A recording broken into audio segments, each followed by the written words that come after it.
5 تا میم کوین 200 برابری معرفی کردم. الانم 5 تای دیگه برات معرفی میکنم که بشه 10 تا. هر کدوم اینا بالای 200 برابر میتونن رشد بکنن. شاید زمان رشدشون 1 هفته بشه، شاید هم 6 ماه بشه، ولی چیزی که هست شما $5 $10 روش سرمایه گذاری میکنید و این ریسک رو برای خودتون میخرین و همین $5 $10 راحت میتونید تبدیلش بکنه به $1000 $2000 یا $3000. چارتشون رو ببینید، بخرید، لذت ببرید.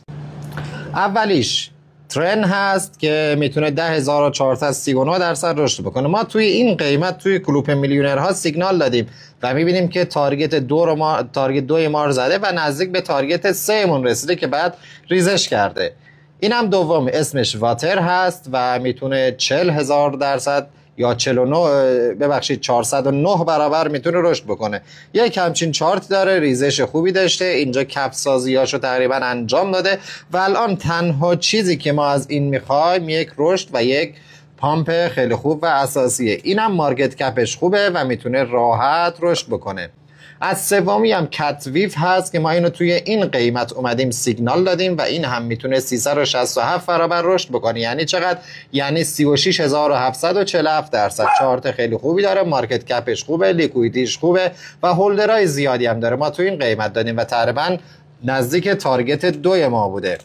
این هم اسکوت هست که ما توی همین قیمت سیگنال دادیم و تارگت 2 مار زده، مجدد یک ریزشی کرده و این هم میتونه 28797% رشد بکنه. اینها تماما میم هایی که توی کلوپ میلیونرها معرفی کردیم. این هم پنجمیش هست، اسمش سنتنسه و توی این قیمت ما سیگنال دادیم و یک پامپ 179% اینجا انجام داده و مجدد برگشته توی همین قیمت ها. این هم میتونه 36597% رشد بکنه که یکی از بهترین قیمت ها هست. از این 5 تا شما از هر کدوم $5 $10 یا نهایتاً $50 بخرید، چون میم کوین های خوب و معتبری هستن. بعد ببینید به چه درآمدی شما میرسید. 3000% سود با این میم کوین جذاب سولانایی. قیمت فعلیش 5 تا 0,1802 هست و فقط کافیه ثبت بکنی به قیمت 5 تا 0,1270 برسه.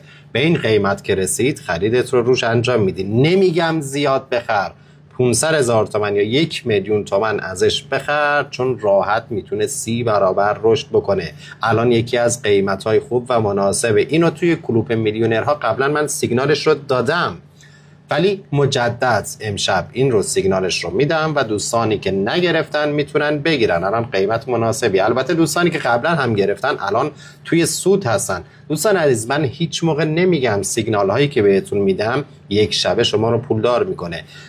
بازار اسپات نیازمند صبره، باید صبر بکنی و امکان داره هر روز یه دونه از این میم کوین هایی که شما گرفتید پام بشه و 5000 6000 7000% در طول یک روز، 2 روز یا یک هفته نهایتاً بهتون سود بده.